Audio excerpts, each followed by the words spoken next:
Good morning, everyone, and thank you for coming here. And so, for next 30 to 40 minutes, we are going to talk about digital experience about from a bank as a customer, what they expect, and how a bank can do a digital experience like end-to-end journey of a customer. So it's a workshop. So feel free to ask questions anytime. Feel free to, because I'm going to ask some questions. So be ready for that also. So if you do not want to answer anything, do this here. Yeah. Okay. So first of all, I'm Harish. I work as a solution architect for Apigee in Google Cloud. I have been in this industry for about 18 years, and for last 10 years or so I have been doing enterprise architect, solution architect work. Been with Google for 3 years now, and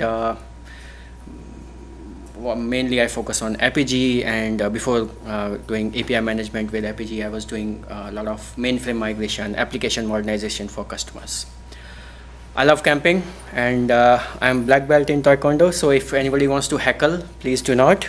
I know how to do some fancy kicks also. Yeah, cool. So what are we going to do? So we are going to see what's a banking journey looks like for a customer, what is their expectation, what they do want, and what are the opportunities as a bank you have to interact or to participate in each and every life cycle of a customer. We will take an example because there are many flows you can have. I'll just take an example and show you what are the different touch points you can have, and where a bank can make some difference and make some more opportunities, generate some more pipelines, new opportunity, new business. So we will see that. Then we are going to go and see, once you decide to do that journey participation for that customer, how does APIs play part into that?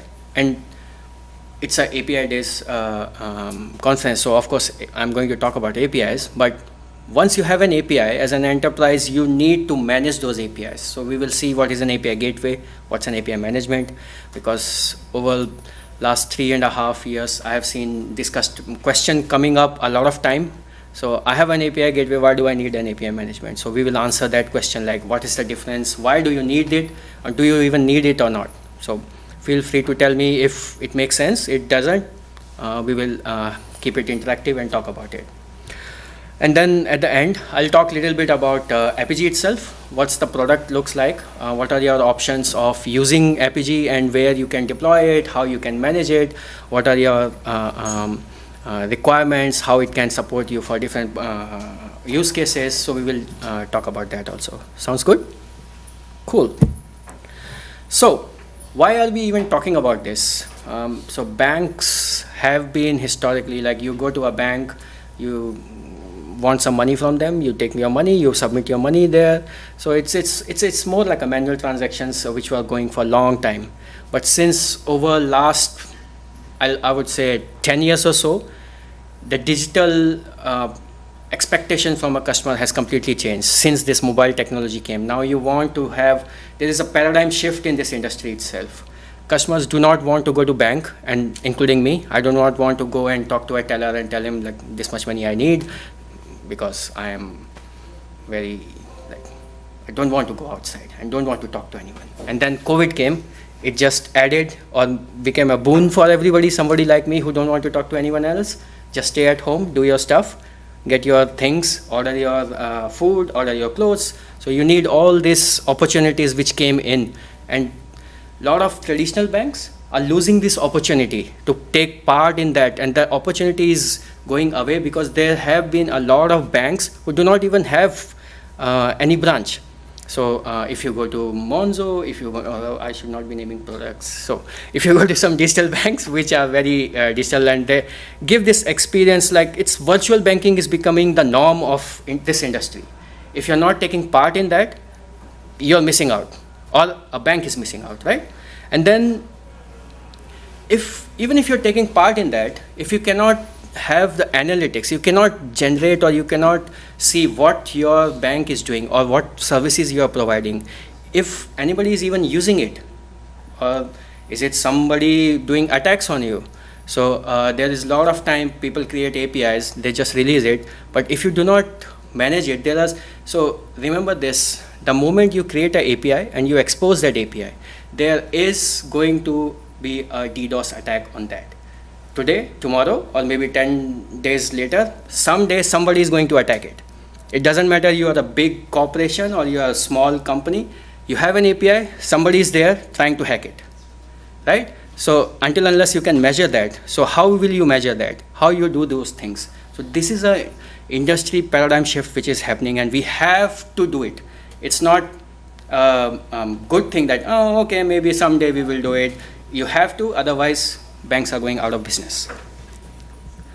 Now, the demo or the story which I'm going to take is like, let's say I want to go to Dubai, right? As a customer, I have an option to go book my flights, book my hotel, book my cab, and maybe in Dubai I want to do some local travel somewhere. I want to have a bus card or something, or maybe I want to check weather, or I want to have some airport express bus or something. So there are a lot of things I need to plan ahead. And as a bank, you have given me a credit card. Now, if you give a customer an option that, go ahead, here is your credit card, go use it as you like it. So I can go to different hotels' website. I can go to different flights, like booking my flights, right? So all those places, I have an option to use either my bank A card or bank B card. But as a bank, you're missing out there, right? If I'm using different bank cards everywhere, so as a bank, I miss this opportunity that I can create a seamless journey for a customer. I do not want to go. Customer has an option, but if I have a service which can do all these things for my customer, because I already have your customer's identity, I know who he is, what is his credit card details are, and I can do it more securely than what a customer will do. So raise of hand, how many times you go to book a flight or a hotel, the first thing comes into your mind, is this website legit, or am I putting my credit card somewhere where it might get stolen?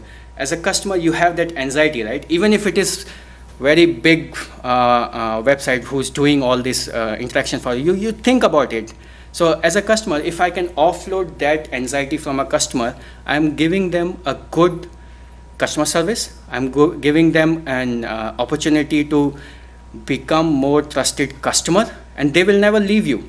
And then as a bank, I get this opportunity that I get to participate in all these different third-party service provider or the merchants who are working with me. I can make this journey much more seamless. So this is what I'm going to do. And my demo, what I'm going to show is, I have created a chatbot which is going to go to different services and going to interact with those services. And of course, in the middle, there is a service, and we will talk about it, how I have implemented it. Now, I have two ways to show you demo.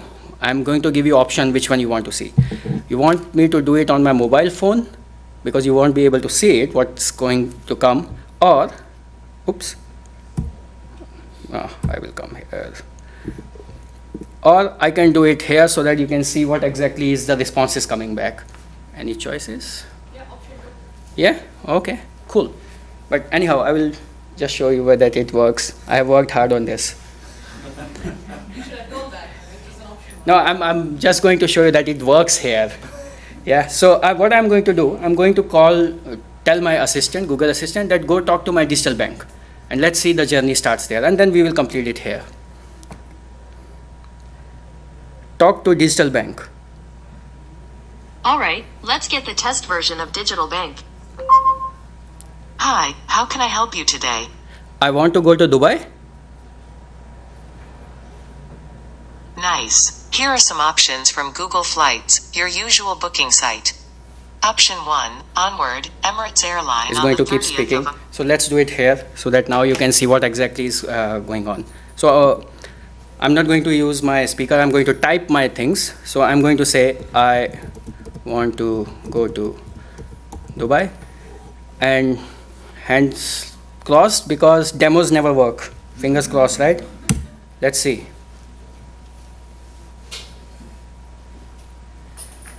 Come on, you can do it. Yeah, of course it didn't work. Somehow demo gods never like me. Let's see again. All right, getting the test version of Digital Bank. Hi, how can I help you today? So I'm going to say I want to go to Dubai. So what it is doing is, it is going to Nice. talk to my Here are bank, some and options my from bank is Google going Flights, behind your and usual checking booking different site. information, Option like one, there is a onward, flight Emirates provider Airline or on a the flight 30th of airline October provider. It's midnight. talking to Return that, on the 3rd of getting this November information, morning. and Option 2, onward, British Airlines on the 29th of October night. Return on the 3rd of November. so based on my information, of course you might have noticed that I didn't give any dates and everything just to keep it simple. It's a demo, right? So what it is doing, it's going to all this airline service provider and getting this information, and the bank already have my details. It knows that I am Harish, this is my details, and this is what I need. I want to go to Dubai. It send that details to this backend services, get this information back, and provided this chat experience through which I am able to do all these services. Now I am going to say second one. I want to choose second option. And Okay, here's your itinerary. The total cost comes to 1,500 British pounds. Should I book it?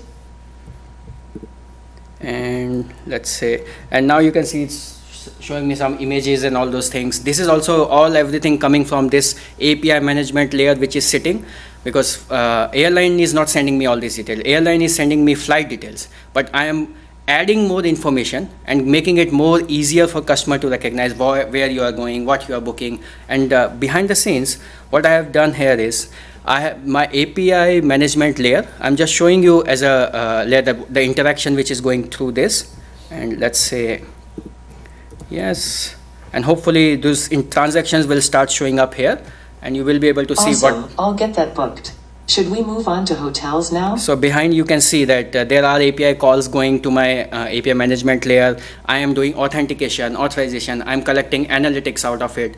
I'm going to send this to my logging server. I'm going to make a dashboard out of it so that I know what is the customer doing. I can get this 360-degree view of customer, and also as my organization also, like how much products did I sell, how much third-party service I interacted today. So all this information is getting collected behind the scenes. So let's see. Now flights are done. It's going to book a hotel for me. Let's say yes.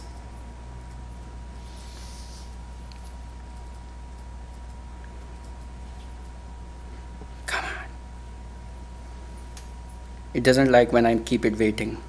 Sure. You seem to frequent Hyatt group of hotels. Do you want to book Grand Hyatt, Dubai from Hotels.com? So it's now 6 kilometers from your workplace and the cost comes up to 500 British pounds per night inclusive of breakfast. The total So what it is doing is, this bank has my information that previously, maybe a year ago or 6 months ago, I did similar kind of booking. So it has this history that I go to Hyatt hotel mostly. I don't, but I go there and I book this. So it knows that maybe I can suggest this information. Maybe I can make it much more easier for customer to interact with this, get it more seamless information, right? So I'll just say yes. Oops, it's going to say I didn't understand. Yes. So now it's going to move from, so it is taking part in each and every step. So I'm not going to go through this whole thing, but you get the idea, right? I'm participating in all these things. Now what is happening here is, as a bank, I'm providing all these services. And for this particular demo itself, what I have done is, Google Cloud has a product called Dialogflow, which helped me to build this chatbot. But the chatbot is as good as your backend services or how much you can fulfill this information. So this chatbot provided by Dialogflow is giving you speech to text. You do not have to build it. You do not have to build text to speech. So it is able to understand all these models which are created by Google and provided as a product to build these chatbots as a Dialogflow engine. Now this Dialogflow is connecting and talking to Apigee, because Apigee is working as my fulfillment engine. because I need to go to back-end services like weather service. I want to go to core banking systems. I need to get information regarding customer. I need to book a taxi, or I need to book a hotel. So all these services are sitting behind. And also, you can expose internal services which you have built, which you are not going to third party. Maybe you have built a machine learning model to understand much better your customer, so you can expose those also. So this is how Apigee is doing it, or particularly this particular demo is doing it, right? So again, based on your use cases, as long as your API management platform is able to support you and do all this interaction much more easily, you will be able to build everything. Now let's see, what is an API management? So API management, in my brain, for any API, there are multiple parties involved, and everybody has different concern. So as an API provider, what I want to do, I have built some services, I want to share it. I don't want to worry about security. I want security, but I don't want to worry about implementing it. I don't want to worry about like how my platform scales up or scales down. I do not want to worry about how do I implement rate limiting. Maybe some third-party service provider wants to call my API, and they are only allowed to call it 100 times per minute. How do I implement all these cross-cutting concerns on my services without changing my services implementation? I do not want to change my service itself. I want everything to be implemented through a layer in front of all these services. Oops. And then, as a consumer, if I am an API consumer, so how many of you have gone and used Google's API? Google have bunch of APIs like Map or Drive. So you have done that, right?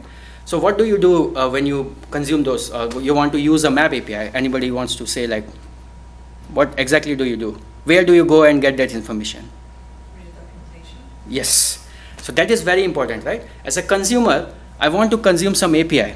I want to know what is my API call look like, what is my request look like, what is my response look like, what kind of error handling you have, how do I even get onboarded to that API. APIs are not just willy-nilly there and anybody can come and call. You need to have some authentication, some API keys created, some authorization, what APIs you can call, what scopes are associated with that. So all this information, all this onboardings, everything is part of this API documentation. That is, normally it's called as a developer portal, or sometimes there are versions of it as partner portal, which are authenticated behind. First you need to get become a partner, then you get access to that. But some API portals like Google's API portal, developer portal, you can go, you can read it, you can even try it. You do not even have to get onboarded. You do not have to, you can just call some sandbox API, gets to see something in real life, like what is it doing, how do I get a response. Then you can start implementing it on your system wherever you want. Now the third person who's involved in this journey is the API team who's actually building these APIs. There is a service, there is a consumer. Now this API team comes in and their concerns completely change. They are not building services. They are not building API consumer applications. They are building these APIs who everybody is going to consume. Their concerns are completely different, and we will go into this detail, and this is the most important, and then consumer and providers are also important, but we will focus more on this API team. Now, oops, jumped ahead. Now the question I want to ask, anybody wants to answer, what is the API gateway and what is API management? Anybody wants to tell me? Not you, Nigel. No? Come on, it's okay. What do you think an API gateway is? What is an API management is? An API manager is an API gateway that has functionalities like analytics, like security, like and other type of capabilities that is enhance the API gateway. Perfect. Yep, exactly. So most of the time when I go to customers, so there are a lot of open source API gateways available. Now think as an organization, when you want to implement or expose some services, you create a gateway. But gateway is very focused.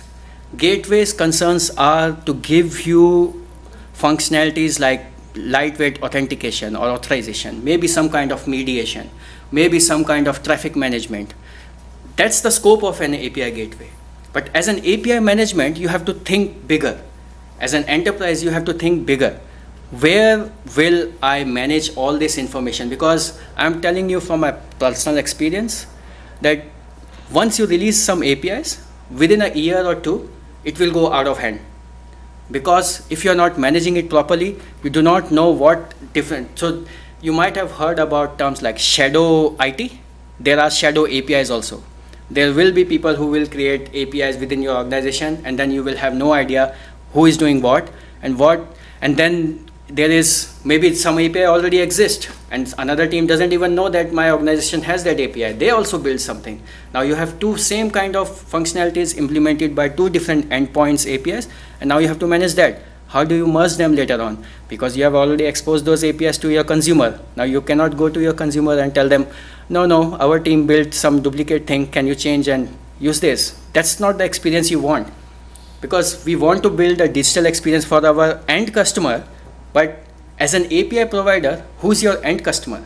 The API consumer is your end customer, not the end customer who's using the app, but the developer who's building the app. So you want better experience for them also. Now, in my mind, there are a few pillars I will focus on this API management and how does it make sense. First thing, consumer. That's the most important. I already talked about that. You need a better onboarding services. You need a better developer portals. You need better interaction. If as a API consumer, my API key gets lost, like maybe some developer by mistake checked it into GitHub and it's there in public, and now my API key is exposed. And it's a threat for my API consumer, and also as an API producer also. Maybe some hacker got access to it and then they're sending millions of DDoS attacks on you, but you cannot detect it because it's a valid request, right? So you need to give this consumer an option to reset all these keys, all this onboarding process, all this operational part of APIs, what they're consuming should also be part of this whole journey. Oh, yeah. So this is how there are some use cases like, and the most important part. So let's see, you built a very awesome APIs. Now everybody is using it. Now you want to monetize those APIs. What do? Do you go and start building something on top of that APIs which you have built? Or does your API management platform provides you a monetization module so that it's easier to give this rate plans? You want to have this different kind of quotas applied based on, maybe if you might go to some API providers, you might have freemiums, you might have platinum or silver or different kind of rate plans you provide. So the API management platform should make it easier to implement those things, right? So that's another example of this consumer part which we manage. Then there is analytics. So as I said, if you cannot view or measure something, you cannot enhance it or make it better. If you have no idea what is going on with your APIs, who is consuming it, from where somebody is consuming it, what kind of APIs are more successful, so that you can analyze why this API is more successful and this API nobody is using. Why is that? What exactly is the problem? So unless you have this data, and data is it's new gold rush, right? So data is more important. Like anything else, even for your APIs, data is more important. So what an API management platform will do, it will collect all this data out of the box. And then it should also give you capability to add something else onto it. Maybe in your organization, you are using some correlation IDs, which you are sending end to end from your API management to your backend service to maybe some third party, so that you end-to-end information is available and you can see what happened at each and every step. Unless your API management is providing that, then you will not be able to make your API economy or API strategy successful anywhere, right? Then there is operational automation. There are two kinds of operational automation.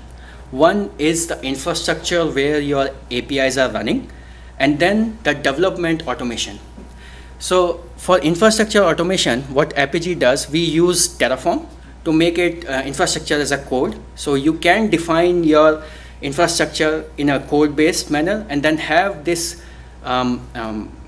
similar kind of standard environment set up anywhere without even going or changing some configurations, right? So you can have same runtime or infrastructure running in maybe AWS or Google Cloud or Azure or on-premise. So you can automate everything at infrastructure level. Then there is API development automation. That is where the CI/CD pipelines of your API comes in. So a lot of time we see that even Apigee, we provide a UI. So something like this here. So we have an UI where you can go and create your APIs, bunch of APIs are there. I can go and develop it, but that is not how you want to develop your APIs in your enterprise, right? You want to have it more CI/CD pipeline so that you can develop it in development environment, then promote it in your QA environment. And automation is important because you want to have this standardization of similar kind of services going from lower environment to upper environment. So that is where Apigee, what we do, that we provide a lot of modules for Maven. We have pipelines, integration, management APIs to manage your APIs. So, for example, this website, this console, what I'm doing is I'm going and creating and clicking on different steps, right? So it's basically a headless application. What it is doing is behind the scene, it's calling management APIs for Apigee itself. What this management API does is, I want to deploy something. What I do, I send this configuration and I call this management API, and this management API takes care of deploying these APIs into different runtimes which I had. And I will talk about what are different runtimes and how you manage it and what are the components of Apigee. Just keep in mind that CI/CD is also important for your API management. Then API development, the team who's developing it. So a lot of time it happens is if some API management is SaaS based or it's there as a managed service, if I want to develop something, I need to deploy it on some SaaS service, right? So that is where the developer have this, I need to now develop it and push it there. Now I have to wait for this. And what if I'm in train going somewhere? Maybe I'm in flight. I don't have access to internet. How will I develop in those scenarios? So that is where Apigee, what we do is we provide sandboxed emulators which you can use to develop your APIs on local environment itself. You do not have to send everything externally. You develop it, you manage it, and we have IDE extensions for like Visual Code. You can have that emulator installed. You can develop your APIs there itself. And then, of course, testing and versioning, and all this is part of this API developer journey itself. Now, on top of this, there are some cross-cutting concerns which you need for your APIs. I talked about DDoS attack, that there is attack going to happen. So an API management should make it easier to protect you against different kind of threats which are going to come in, internal and external both. So sometimes there are customers who will say that I don't need a DDoS protection, my APIs are just internal. But how many times it happens that there are DDoS attacks happening from your internal application? Willingly or unwillingly. Maybe some misconfiguration happen and some internal application starts bombarding all these API calls to your APIs internally. So how do you protect against that? If your API management layer is not supporting it, it becomes much more difficult. So we'll see how it's done in Apigee itself. Then bot detection. It's easier to say that bot detection is required, but it's harder to implement it. So that how you want to implement this bot detection on your API, that also is part of this whole API management layer itself. I think I will just skip this. This is just a journey. So API management should take part in each and every step of it. So think about your APIs as product. Gone are the days when APIs are just API. They are a product which you are providing, and think about them, how you will manage the complete product lifecycle of your API and how we will make it easier for you to develop it and people to consume it. Now, let's focus a little bit more on Apigee itself now. So what are two main components in Apigee is, So I'm not, Apigee is an API management platform, just for like if somebody didn't get the memo yet. So what it does is, there are two major components in Apigee. One is called control plane or management plane, and then there is runtime plane. So runtime plane is where your actual APIs are executed. So when I was showing you here that I have created some APIs and APIs are executed and the dialog flow is calling these APIs, right? So these APIs are executing in this runtime plane. And the control plane is the management APIs which I was talking about, which is controlling all these different configuration for this runtime plane itself. Now both of them are Kubernetes clusters, but the difference between Apigee X and hybrid is, in Apigee X, Google will manage these runtime clusters or Kubernetes cluster for you and provide it as a managed service for you. So what you will get implementation like this. You can go to console, you will get organizations, you can create proxies, you can have analytics, and everything will be managed for customer. You do not have to worry about managing Kubernetes clusters itself. But there are some times you need your runtime or your APIs to run maybe closer. Maybe you have a compliance requirement, or maybe you are a gaming company who has this requirement that everything should run in a local data center. You cannot use managed service like cloud or AWS or anything, right? So in those scenarios, Apigee provides this runtime because it's Kubernetes based. So wherever you can run a Kubernetes cluster, it can be AWS Kubernetes like EKS or AKS or OpenShift. So you can create a Kubernetes cluster, and we will provide you all these binaries which you install, and then internally these services will manage how your APIs are running, but you have to still manage the underlying infrastructure that is Kubernetes you have to provide. So what this gives customer is capabilities. Based on different scenarios, you can pick and choose. Sometimes managed service makes sense, so go for Apigee X. And if you need sometimes a hybrid installation where you might want to run your APIs in multiple clouds or on-premise, or in those scenarios, you can use hybrid to implement it and manage your APIs everywhere. Now we also have something called as Apigee adapter for Envoy. This is very important because most of the time, API management layer is used for north-south traffic. What is north-south is your API consumer is making a call. It goes to your load balancer. It goes to your API management. It goes to your backend service. So it's coming from north to south. But there are requirements that you want to control your east-west traffic. What is the east-west traffic? East-west traffic is your internal traffic which is moving through your internal services. Maybe you have a microservice architecture. Your service A wants to talk to service B. This is not a north-south. There is no client involved. It's a service which is running internally to you. That is what is called as east-west traffic. But you want to, because you have an API management layer, and this is also an API call, or it's a service call which is happening. So Apigee can take part in that interaction itself.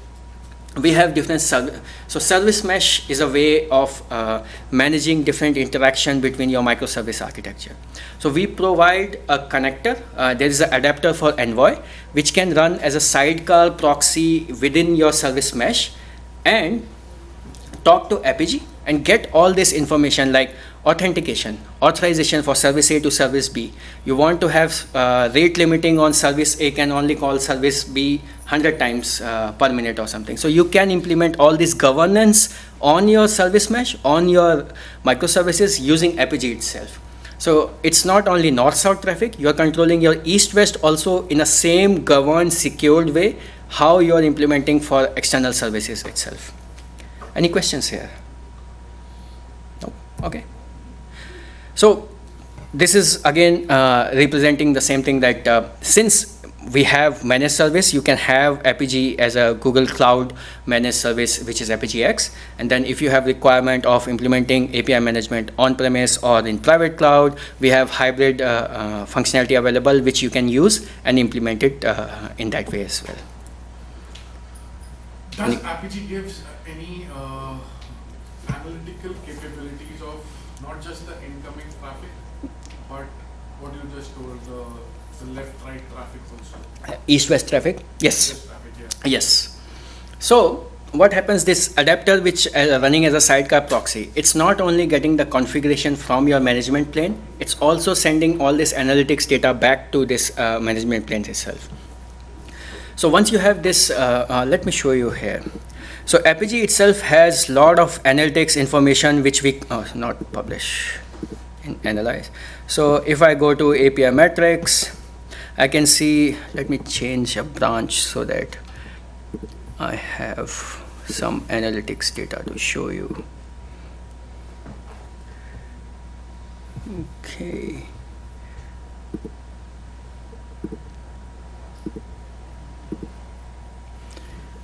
Okay, I can only go 14 days limit. What? Sorry. Okay. So what you are seeing, like, all there is a lot of information that where my different proxies are running. All this analytics is collected by Apigee out of the box. So I didn't configure anything in my proxy, right? All this information is collected. Now, similar way, this adapter which is running will also send different interaction information to Apigee, and you will be able to get it as a dashboard, as a analytics data.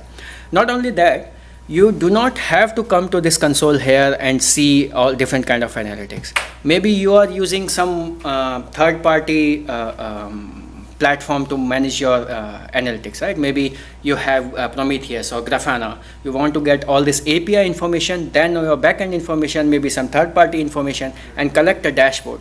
So we provide management APIs. Again, the management APIs which I talked earlier. So those management APIs are not only doing CI/CDs, they provide you different information, like your analytics, what kind of analytics was there. You can get all this data, put it in your this Prometheus or Grafana, and build dashboards there. And that is where your north-south traffic information and your east-west traffic information correlated by your different services which you are running, different proxies you are running. So a lot of information is available to do that. Now this is just a sample implementation of what Apigee X could look like, and this is hybrid. So you will notice that only thing which is changing in X and hybrid is who is managing what. The product is same. You get the same functionalities in hybrid and in X.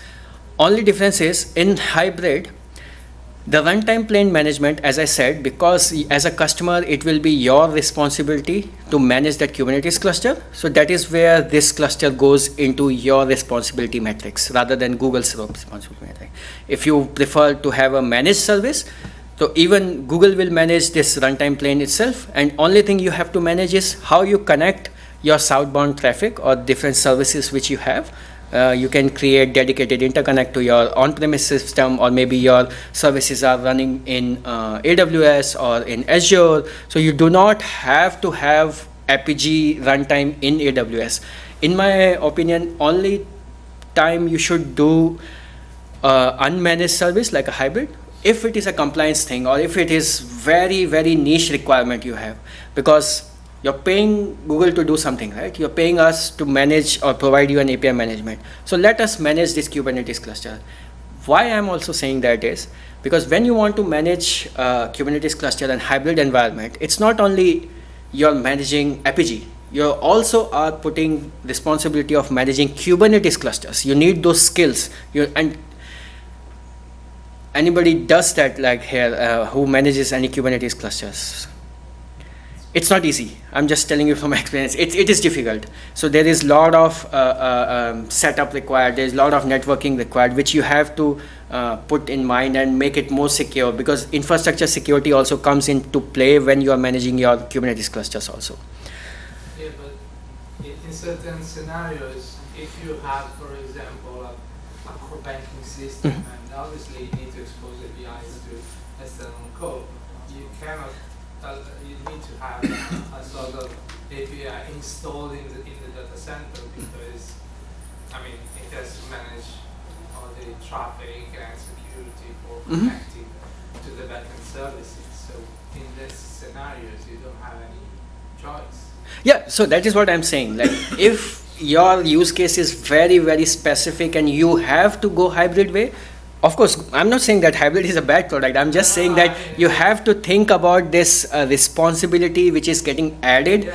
Other than API management, you are also doing Kubernetes infrastructure management. You need to have those kind of skills within your team to manage those. And we have customers who are doing that because sometimes it makes sense to do those hybrid implementation. Now, how can you get started to use Apigee, and how can you build an awesome demo which I built with Dialogflow and all? So we have 60 days eval environments of Apigee available. So for example, I am doing this eval environment here. What it gives you, right? It gives you an organization within Apigee where you can play around, create proxies, create different information, connect to your backend services, maybe mock some APIs, get what kind of analytics you get.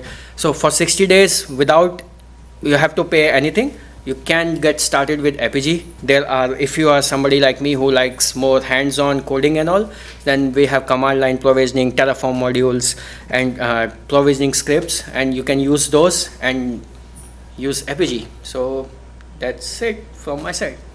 Any other questions? Yeah, in your documentation, you talk about API proxy. Mm-hmm. So how do you have that functionalities in terms of compared to the API gateway, API manager, So API proxy? that's just a terminology. So proxy is, again, even if you have an API gateway, let's take an example of Envoy. I'm just taking an Envoy, right? You create a configuration there, you deploy that configuration setup, and you tell Envoy that this is what I want to do, this kind of traffic management I want to do, authentication I want to do, and then I send this request to my backend service, call that backend service, get response, and send it to my caller, API caller, right? Similarly, API proxy is also the same construct. You are defining, basically, let me go into one example. So what I'm doing is, a proxy is also a configuration, basically. What I'm doing is, I'm just telling that this is my pre-flow, this is my post-flow, maybe do a API verification key here, or maybe call some third-party service, or maybe call some service which is external, even before going to my backend, or implement OAuth authentication.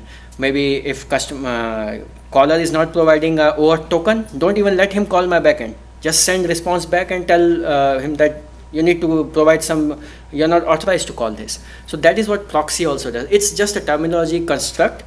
So that is what a proxy does, where you are bundling your requirement of your API gateway. So that proxy is basically an API gateway within Apigee, right? So when I showed that API management thing, I didn't say that you don't need API gateway. You need API gateway, but you need something more to that. So the API gateway within Apigee is basically a proxy. Yeah. Okay. And then on top of it, we are providing different services like monitoring, publishing. You can create dashboards. You can create a developer portal, integrated developer portal, where out of the box we will provide you something. For example, I'm not sure. Let's go to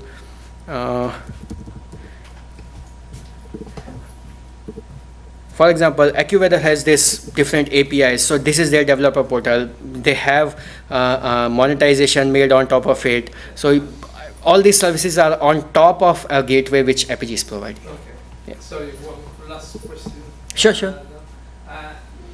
you have a native integration with ServiceNow or other services that is for monitoring in case, for example, an API call doesn't work, or to have an error, I need to have a sort of alert on that? Yes. So what I didn't cover today is integration part of this services, right? I focus mainly on the API management part. Yeah. Now integration is completely different beast, Yeah. because as a service provider, you have to think about, I have a Salesforce, I have SAP system, I have Oracle database, I have Cloud SQL, I have BigQuery. I need to expose all these services, which is a different concern in this integration space. Yeah. API management is we are accessing, managing all these different, when I showed that use case, the users or the personas who are concerned with, integration is completely different. We also have an Apigee integration. What it does is, it is based on this connector concept. We provide connectors. Let me just pull up something here if I can actually find it. So what it does is it provides you different sorry, just give me 1 second. Okay, till it opens. So connectors are basically, we are abstracting away the complexity of connecting to different services. Like Salesforce talks in OData format, Oracle talks in SQL format, maybe BigQuery talks in different complete like query based language, right? Or you have HTTP APIs for BigQuery. Now as an integration provider, I do not want to implement different things. I want some connector which is doing everything for me and then giving me response back. I tell it, go to BigQuery, get my this information. Go to Salesforce, get me this information. I don't know how you do it, where you go, how you connect it. I gave you my BigQuery endpoint or BigQuery's information. Just go and get me this information. So that is what Apigee integration also does. Let me show you. We have already a lot of connectors available which you can use. Oops, come on, come on. You can do it. Come on.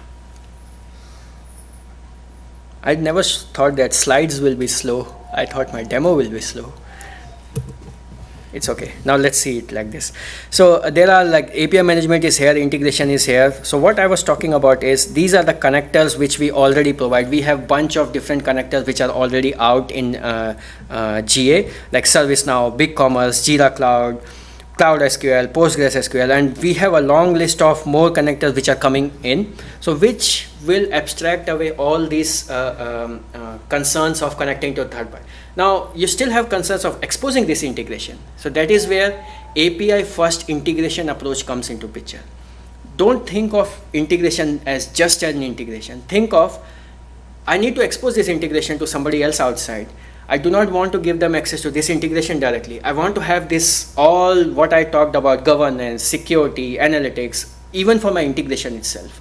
So that is where API management comes in, and then from your API management gateway, you come to this integration, do whatever you want to doing, like orchestration you want to do long running processes, you want to do file management, and everything you can do it in this complete different space and then expose it through that. All good? Yeah, just Yes, yes. I can't read from here on the screen, but Yeah, it's very small. that you have or coming up with SAP in terms of So SAP already we have. So some of SAP's, let me just, so we have, so SAP also is very, SAP has different modules. So we have, I'm not exactly remembering, but we have some of SAP modules connectors already, and we are adding more modules into that connector. Yes. So you can actually try it. So that the trial version which I showed you, you can get integration enabled into that, and you can try if some kind of use case which you have, if Apigee does it right now, or if you are interested, connect with me, and I can show you some demos also. I have SAP demos, I have Salesforce demos which I can show you, and we can talk about your use case and see how Apigee can make it easier for you. So SAP is very important for us also, because almost every customer is using SAP. Yeah. Thank you so much.